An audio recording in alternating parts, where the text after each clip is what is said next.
ಹೆಂಗದ್ರಿ ದೊಡ್ಡ ಮಂದಿ ಯಾವಾಗಲೂ ಸೀಸನ್ಯಾನ ಫುಡ್ನ ಸೀಸನ್ಯಾಗ ತಿಂದುಬಿಡ್ಬೇಕು, ಇಲ್ಲ ಅಂದ್ರೆ ಅದು ಮತ್ತೆ ನಮ್ಗೆ ಸಿಗಂಗಿಲ್ಲ.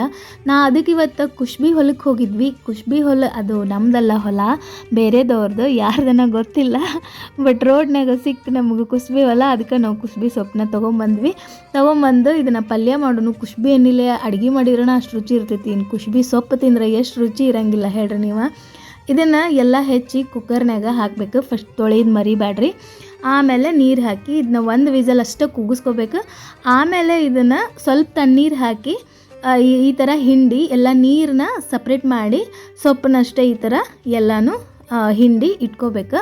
ಮಸ್ತಾಕೈತಿದು ಪಲ್ಯ. ನೀವು ಮಾಡಿ ನೋಡೋದಂತೂ ಮರೆಯೋಕೆ ಹೋಗಬೇಡ್ರಿ. ಈ ಥರ ಎಲ್ಲನೂ ನೋಡ್ಬೋದು ನೀವು ಕುದ್ದಿದ್ದು ಹೆಂಗೈತಿ ಅಂಥೇಳಿ. ಆಮೇಲೆ ಒಂದು ಪಾತ್ರೆಗೆ ಎಣ್ಣೆ ಹಾಕಿ, ಸಾಸಿವೆ ಜೀರಿಗೆ ಹಾಕಿ, ಕರಿಬೇವು ಹಾಕಿ, ಮೆಣಸಿನ್ಕಾಯಿ ಪೇಸ್ಟ್ ಹಾಕಿ ಮಿಕ್ಸ್ ಮಾಡ್ಕೋಬೇಕು. ಆಮೇಲೆ ಉಳ್ಳಾಗಡ್ಡಿ ಹಾಕ್ಕೋಬೇಕು. ಇದು ಕುಷ್ಬಿ ಸೊಪ್ಪು ಸ್ವಲ್ಪ ಇರೋದ್ರಿಂದ ಉಳ್ಳಾಗಡ್ಡಿ ಜಾಸ್ತಿ ಹಾಕ್ಕೊಂಡೇನಿ.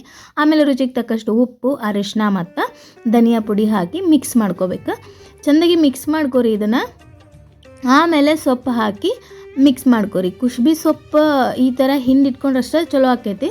ಆಮೇಲೆ ಲಾಸ್ಟಿಗೆ ಒಂದಿಟ್ಟು ಹುರಳಿ ಪುಡಿ ಹಾಕಿ ಮಿಕ್ಸ್ ಮಾಡಿಕೊಂಡು ಚೆಂದಾಗಿ ಒಂದು ಕುದಿಸ್ಕೋರಿ. ಆಮೇಲೆ ಬಿಸಿ ರೊಟ್ಟಿ ಜೊತೆ, ಅದು ಬಿಸಿ ರೊಟ್ಟಿ ಮೆತ್ತನ ರೊಟ್ಟಿ ಜೊತೆ ತಿನ್ನಬೇಕು.